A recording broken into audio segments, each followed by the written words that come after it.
Yo, what is up, everybody? Bradley Walker here. In today's video, going to be doing a trade recap for you guys on the Great Britain pound versus US dollar. As you can see right here, we're on the Great Britain pound versus US dollar hour time frame chart. So going to be doing a recap for you guys on this trade, tell you why we called it out to the team, what we were looking for, what confirmation we had, and why we held this to our 10% or our TP3, which is for our 100 pip target. Now, typically we have three reward targets. We have 2%, 5%, and 10%. It is typically 20, 50, and 100 pips on the trades, which definitely stands true for this trade. If you look up in the top right of this screen, you can see the trade that we called out to the team. We had little, if any, drawdown at all on this trade. So let's just dive right into it. You can see right here, we had our stop loss at the peak of this overall zone right here. This was our 3% risk target. So we would have risked 3% on this trade or 30 pips in anticipation to make 100 pips or our 10% reward target. So we had our stop loss up here at this overall zone. So you can see right here, I have this line that is drawn that is going to the downside. It is descending. And if you look right here,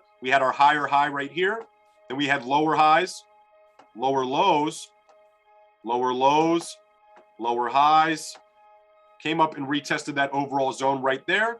And then we started to push back down again. So that was one of the first things that we saw when hopping into this trade and taking a look at this. You know, we started to form lower highs and lower lows, showing that we were actually starting to switch directions because we were a little bit bullish on Great Britain pound versus US dollar for quite some time. So that was our first sign of confirmation. You can see our time of entry being right here from when we called this out. So I cleared off some of the indicators to make it a little bit easier to see, but you can see we had this point right here, the high point. Then we formed lower lows, formed lower highs, and that was a pretty good confirmation that this was starting to come down. Like I said, if we draw this line across, it's not going to be perfect. But if we draw this line across right here, you can see we started to come to the downside. Now, so if you look right here around our time of entry, you can see the EMAs were starting to squeeze, meaning that they were getting closer together. So we had these lower lows being formed. We had these lower highs being formed. We were descending towards the downside, and we had our EMAs starting to squeeze, giving us indication that this bullish run that previously was occurring on this currency pair is actually flipping and starting to come down. The strength started to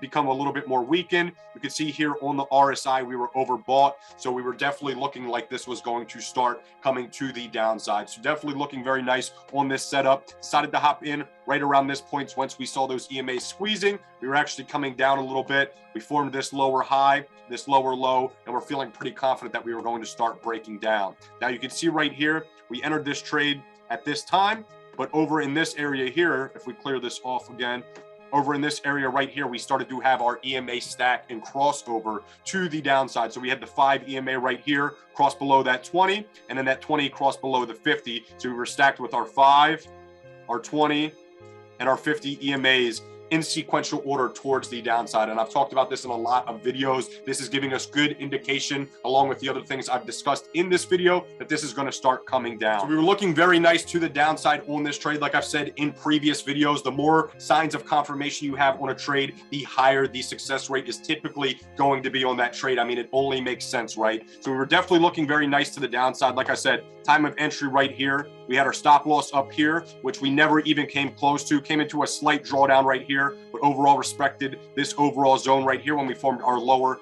high point right here and respected that overall zone. Then EMAs crossed over to the downside, and it was pretty much a free fall. We had some pretty nice US dollar news coming out last week that was very strong for the US dollar. So it ended up pushing this thing down very, very nicely to our TP3 point. Ended up making 100 pips on this trade while risking 30. And again, didn't even come close to that. Little to almost no drawdown on this trade. So it was definitely a very nice trade. I'll show you why we had our take profit at that point. If we actually go back over here to the 4-hour time frame, you can see this zone that we had right here. So we had this previous low point that we were deciding to get out of this. Now, obviously, taking a look at this, it definitely came down a lot further. Let's see, we could have made a lot more on this. We could have ended up making from our exit point to the bottom of this right here, another 192 pips. So it would have been a very, very solid trade.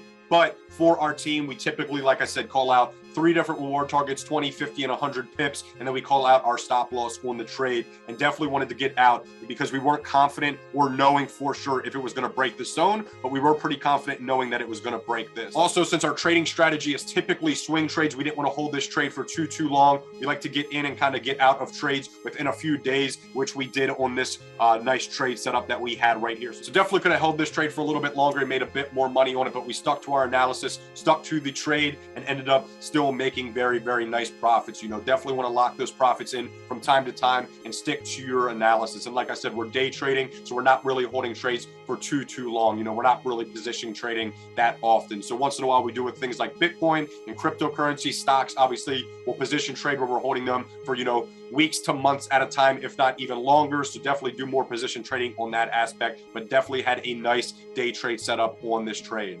Hopefully you guys found some value from this. Definitely going to keep dropping recap videos like this. Definitely make sure you like, comment, subscribe, hit that notification bell to stay up to date on all of our videos. We're dropping content 7 days a week for you guys. Make sure you check out those links in the description of this video. Sign up to our free Forex trading course. Normally we sell this course for $197, giving it to you today for free. So definitely take advantage of that. Sign up to our Discord community. We're giving you a 7-day free trial to start copying our exact trades, trading with us, getting one-on-ones, Q&As, and so much more. So definitely hop into the Discord community. Sign up to our recommended brokerages, Trader's Way and Hugo's Way. Hugo's Way is our dominant one. If you are trading in the US, Trader's Way is a nice alternative for our international based clients. Sign up to Robinhood and Webull to get a free stock on us. Make sure you follow us on all major social media platforms at Copy My Profits. And as always, thanks for watching. Peace.